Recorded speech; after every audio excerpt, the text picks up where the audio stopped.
আপকি আদালতে মহারাষ্ট্রের মুখ্যমন্ত্রী দেবেন্দ্র ফডনবিসের বিরুদ্ধে অভিযোগ হলো যে উনি বিভেদমূলক রাজনীতি করেন। দেবেনজি, আপনাকে ভালোবেসে সবাই দেবা ভাউ বলেন মহারাষ্ট্রের মানুষ, আর দেবা ভাউ মানুষকে বলেন যে एक है तो सेफ है, যোগী আদিত্যনাথ বলেন যে बटेंगे तो कटेंगे। নির্বাচনের সময় আপনার ভিডিও চালানো হয়। जागो हिंदू जागो তো সমাজকে কেন ভাগ করার কাজ করছেন? দেখুন, প্রথম কথা হলো যে বিভেদের অর্থটা কি? একে অপরের থেকে দূরে যাওয়া। আমি বলেছি একত্রিত হও। एक है तो सेफ है। এর অর্থ হলো আমরা সমাজকে একত্রিত করার চেষ্টা করছি। যে বিভেদমূলক রাজনীতি চলছে, যেভাবে এরা আল্ট্রা লেফটেস্ট মাইন্ড নিয়ে সমগ্র সমাজকে জাতি জাতিতে বিভক্ত করার কাজ এই কংগ্রেস দল আর ইন্ডিয়া অ্যালায়েন্স করছে, তার বিরুদ্ধে প্রধানমন্ত্রী যে স্লোগান দিয়েছিলেন एक है तो सेफ है, সেই স্লোগানটাই আমরা জনগণের মধ্যে নিয়ে গিয়েছিলাম। তো আমার মনে হয় এটা খুব পজিটিভ জিনিস। एक है तो सेफ है। এই পজিটিভ কথাটা বলে আমরা সমাজকে এই বার্তাই দিতে চাইছি, আপনারা ঐক্যবদ্ধ থাকুন, আলাদা কোথায় হতে বলছি। আপনি বলছেন जागो हिंदू जागो तो মুসলমানরা একদম। জাগবে না? ওরা ঘুমোয়নি, ওরা ঘুমাই না।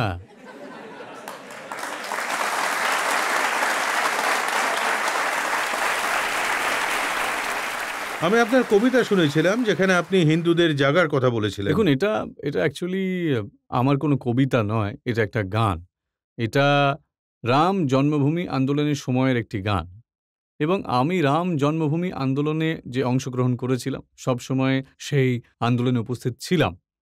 তো যখন রাম মন্দিরের ভূমি পুজো হয়েছিল তখন আমি এই গানটি গিয়েছিলাম বহু বহু বছর পরে, আর ওটা রেকর্ড হয়ে ভাইরাল হয়েছিল এবং নির্বাচনেও ওটা ব্যবহার করা হয়েছিল। আপনি তো জানেন যে আজকাল রিকল আচ্ছা, ভ্যালু আপনার মনে থাকে। আছে গানটা কি হ্যাঁ। ছিল?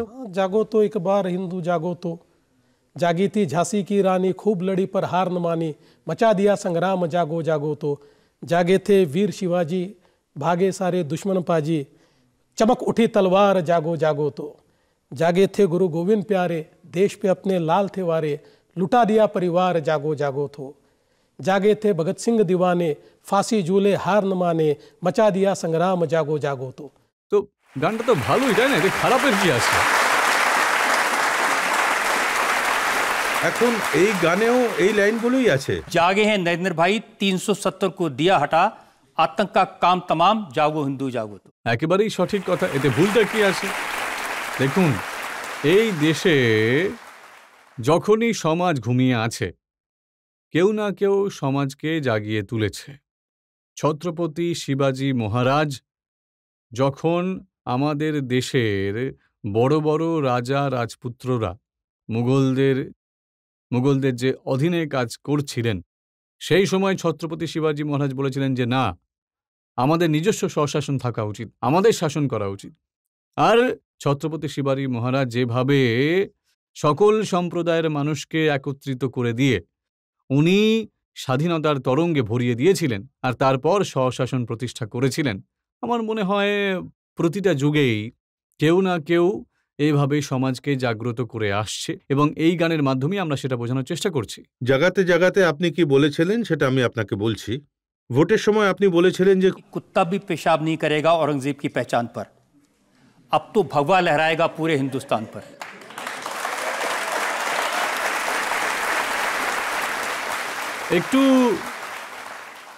এতে একটু ভুল হয়ে গেল, একটু ভুল আছে। कुत्ता भी ना पेशाब करेगा औरंगजेब की पहचान पर, अब तो भगवा लहराएगा पूरे पाकिस्तान पर।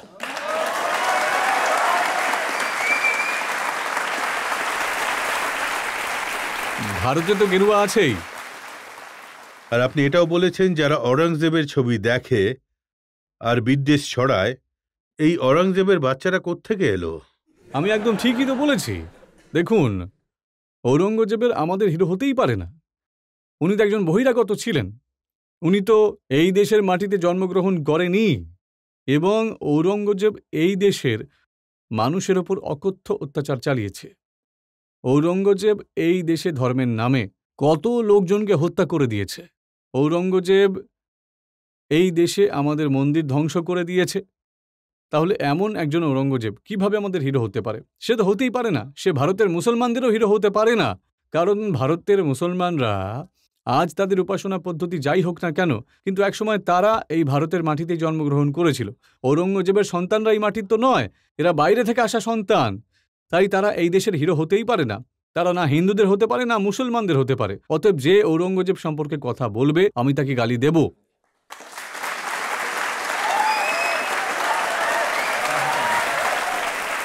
এখন ঔরঙ্গজেবকে মাটির নিচে সমাহিত করার 400 বছর হয়ে গেছে, কিন্তু আপনি এখন মহারাষ্ট্রের মুখ্যমন্ত্রী, এটা আপনার সরকার। আপনি বলছেন যে হিন্দুরা তাকে পছন্দ করবে না, মুসলমানরা তাকে পছন্দ করবে না, তাহলে তার সমাধি কেন তৈরি হলো ওখানে? সমাধি তো অনেক আগে নির্মিত হয়েছিল, এটা তো আজকে তৈরি সমাধি নয়। এবং আমার পছন্দ হোক বা না হোক, এই কবর ভারত সরকারের আইন অনুসারে আজ থেকে 60-70 বছর আগে প্রোটেক্টেড মনুমেন্ট হিসেবে ওইটাকে মর্যাদা দেওয়া হয়েছিল। সেই কারণেই এটা সমাধি। কারণ সমাধি থাকা ভুল জিনিস তো নয়। যখন একজন মানুষ মারা যায়, তার একটা সমাধি হোক বা তার একটা তৈরি হোক, কিন্তু আমার খারাপ লাগে যখন কেউ সেই কবরে গিয়ে ফুল দিয়ে তাকে সম্মান জানায়। ঔরঙ্গজেব এই দেশে এমন কিছু করেননি যা প্রশংসার যোগ্য। তিনি এই দেশের প্রতি অবিচার করেছেন, তিনি এই দেশকে লুট করেছেন, তিনি এই দেশের নৃশংসতা করেছেন। এই জন্যই তিনি 400 বছর কেন 4000 বছর ধরে তার কবরে ঘুমোতে পারেন। কিন্তু যদি কেউ সেখানে যান, যদি কেউ যদি তাকে গিয়ে ভগবানের মর্যাদা দিয়ে দেয়, তাহলে আমরা সেই মর্যাদা গ্রহণ করব না। দেবেনজি, মুম্বাইতে ট্রেনে সিরিয়াল ব্লাস্ট হয়েছিল, 189 জন নিরীহ মানুষ মারা গিয়েছিল, 12 জনকে নিম্ন আদালত সাজা দিয়েছিল, হাইকোর্ট তাদের ক্ষমা করে দিয়েছে। এখন মানুষের মনে প্রশ্ন হলো, ওই 189 জনকে কে হত্যা করলো? দেখুন, এই যে হাইকোর্টের এই যে সিদ্ধান্ত, এটা আমাদের জন্য একটা ধাক্কা ছিল, এই ধরনের সিদ্ধান্ত নেওয়া।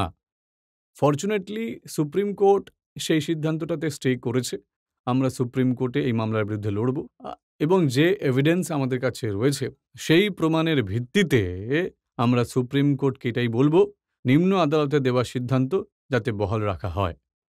আমি ওবেসি সাহেবের কথা পড়েছি, উনি বলছেন যে সরকার বিজেপির, দেবেন্দ্র ফডনবিসের, এবং এখন এই সরকার চায় না যে আসল অপরাধীরা ধরা পড়ুক।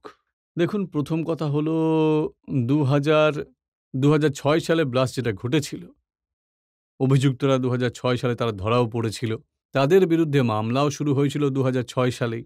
2014 সাল পর্যন্ত আমাদের সরকার ছিল না, অন্য একটি সরকার ছিল, কংগ্রেসের সরকার ছিল। পিছনে গিয়ে এখন আমাদের দোষারোপ করা, সেটা তো বোকামি হবে। তবে আমি এটাই বলছি যে যদিও সেই সরকার কংগ্রেসের ছিল, আমি বলছি না যে ওই সরকার কোনো ভুল করেছে বা সেই সময়ে কোনো ভুল ধরনের তদন্ত করা হয়েছিল, আমি মোটেও তা বলছি না। আমার মনে হয় যে লোয়ার কোর্ট রয়েছে, তারপর যে রায় দেওয়া হয়, হাইকোর্টে যেভাবে অ্যাপ্রিসিয়েট করার কথা সেটা করেনি। সেই কারণেই আমরা সুপ্রিম কোর্টে গিয়েছিলাম, এবং আমরা যা বলেছি তাতে অবশ্যই কিছু সারবস্তু আছে। সেই কারণেই সুপ্রিম কোর্ট হাইকোর্টের সিদ্ধান্তে স্টে দিয়েছে। কিন্তু দেবেনজি, যে অফিসাররা, তারা এসআইটির হোক বা পুলিশের, এই মামলাটা সঠিকভাবে তদন্ত করেনি, হাইকোর্টের সামনে পর্যাপ্ত প্রমাণ তারা পেশ করেনি, মামলাটা দুর্বল ছিল, তাদের ব্যাপারেও তো কিছু করা উচিত। প্রথমত দেখুন, ওনারা যে ধরনের প্রসিকিউশনের জন্য যা কিছু প্রমাণ জমা দিয়েছেন, তার ভিত্তিতেই লোয়ার কোর্ট তাদের ফাঁসি দিয়েছে। হাইকোর্টে তো ফাঁসি কনফার্মেশনের জন্য গিয়েছিল, হাইকোর্ট তো পুনরায় এক্সামিনেশন বা ক্রস এক্সামিনেশন করতে পারেনি। ফ্যাক্টের ভিত্তিতে ওনারা সিদ্ধান্ত নিয়ে নেন। তো কিছু কারণে হাইকোর্ট মনে করেছে যে লোয়ার কোর্টের সিদ্ধান্ত সঠিক ছিল না, তাই তারা এর বিরুদ্ধে সিদ্ধান্ত দিয়েছে। এখন যেহেতু সুপ্রিম কোর্ট এটার উপর স্টে দিয়েছে, আপনি যদি এমন সময় আধিকারিকদের বিরুদ্ধে ব্যবস্থা নেন, তো তাহলে সেটা তাদের প্রতি এক ধরনের অবিচার হবে। সেই জন্য আমাদের সুপ্রিম কোর্টের সিদ্ধান্ত আসা অবধি অপেক্ষা করতে হবে। ওবেসি সাহেব আরও বলেছেন যে যাদের ধরা হয়েছিল তাদের জবরদস্তি স্বীকারোক্তি লিখতে বাধ্য করা হয়েছে, আর দেবেন্দ্র ফডনবিসের সরকার মুসলমানদের বিরুদ্ধে রয়েছে এবং তাদের অত্যাচার করছে। ওয়েসি বাবু কি গজনী সিনেমাটা দেখেছেন? তো ওনার এটা মনে রাখা উচিত যে এই সমস্ত ঘটনা বিজেপি সরকার ক্ষমতায় আসার আগে ঘটেছিল। আমরা 2014 সালে ক্ষমতায় এসেছি, আর এই যে ব্লাস্ট 2006-এর তার যে রেজাল্টটা এসেছে সেটা 2014 সালেই তো শেষ হয়ে গিয়েছিল। এইসব কথা উঠছে কারণ আপনার সরকারে এমন একজন মন্ত্রী আছেন, নীতেশ রানে। তিনি বলেন যে মারাঠির নামে আমাদের মারধর কেন করেন? যারা গোলটুপি পরে, দাড়ি রাখে, তাদের কানের গোড়ায় দাও, তখন না খেলা হবে। না, এটা ভুল। আর ভাষার ভিত্তিতে কাউকে মারা এটা ঠিক নয়। মহারাষ্ট্রে আপনি আছেন, আপনার মারাঠি জানা উচিত, এই যে তা ঠিক আছে, কিন্তু এটা জোরাজুরি যেন না হয়। যদি কেউ মারাঠি না বলে তাহলে আপনি তাকে তার জন্য মারতে পারেন না। আর নীতিশ রানে যা বলেছেন, তিনি ভিন্ন কিছু বলতে চেয়েছিলেন, কিন্তু তিনি যে সুরে কথা বলেছিলেন আমি তো তা সমর্থন করতে পারি না। তিনি বলছিলেন যে আপনি হিন্দুদেরকেই মারছেন, যারা মারাঠি বলতে পারে না, আরও যারা লোকজন রয়েছে এখানে, আপনি তাদেরকে মারছেন উনি না কেন? বলছিলেন তাহলে? মাদ্রাসাগুলোতে কেন মারাঠি পড়ানো হয় একদম, না, একদম। আমির এই খান কথাটাই কেন মারাঠি বলেন না, জাভেদ আখতার কেন মারাঠি বলেন না। তিনি যে কথাটা বলেছেন সেটা একরকম ঠিকই, কিন্তু এইভাবে বলাটা ভুল। কারণ ভাষার ভিত্তিতে শুধুমাত্র আপনি কোনো বৈষম্য করতে পারবেন না, অথবা কোনো নির্দিষ্ট ধর্মের লোকেরা এই ভাষায় কথা বলতে পারে না। এটা একেবারেই ভুল। এই ধরনের ভাষা প্রয়োগ করা উচিত নয়। মারাঠি ভাষা নিয়ে কেউ প্রশ্ন করতে চান তাহলে করতে পারেন। মুম্বাইতে মারাঠি ভাষা নিয়ে যেভাবে মানুষদের মারধর করা হচ্ছে, ভয় দেখানো হচ্ছে, হুমকি দেওয়া হচ্ছে, সে ব্যাপারে আপনার সরকার কিছু করছে না কেন? দেখুন, 2-3টি ঘটনা অবশ্যই ঘটেছে, এবং যে এই ধরনের ঘটনা ঘটাবে তার বিরুদ্ধে আমাদের সরকার ব্যবস্থা নেবেই। প্রথমত আমি বলতে চাই যে মহারাষ্ট্রে মারাঠি শেখাটা কিন্তু বাধ্যতামূলক।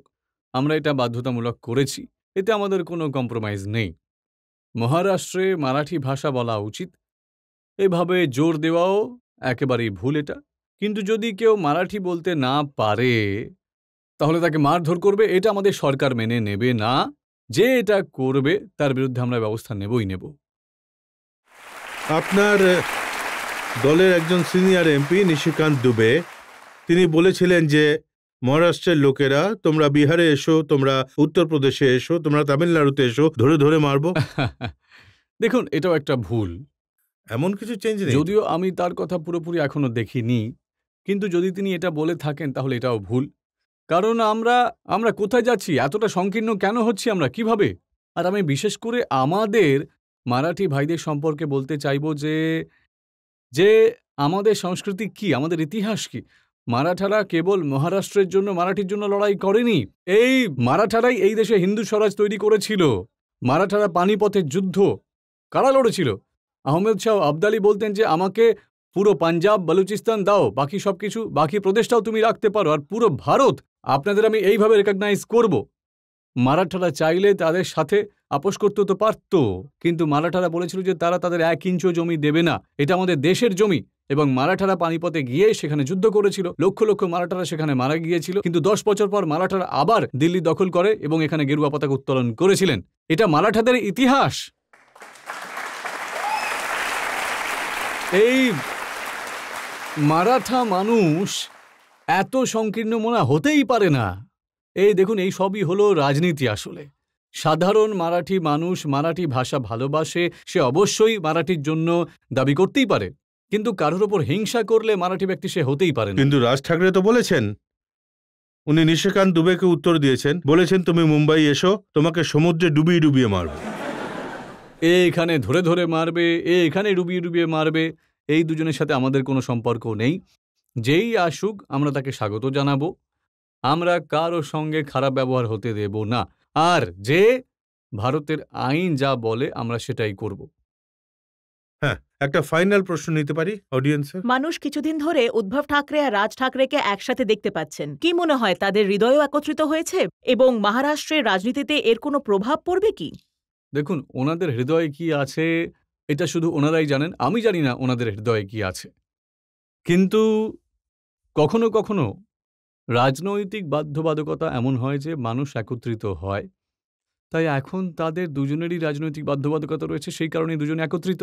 এখন আমি জানি না তারা এরপর কি করবেন, কিন্তু আজ আমি এটুকু বলে দিচ্ছি আপনাকে, কারণ আপনার কাছে তো এই যে পর্বটা রেকর্ডেড থাকবেই, সেই জন্য বিএমসি নির্বাচনের পরে আপনি অবশ্যই এই পর্বটা দেখাবেন যে কেউ কারোর সাথে যেতে পারে, আমরাই বিএমসি নির্বাচন জিতব, আমাদের যে মহাজুতি, আমাদের যে এনডিএ জোট, এই এনডিএ অ্যালায়েন্স বিএমসি জিতবে।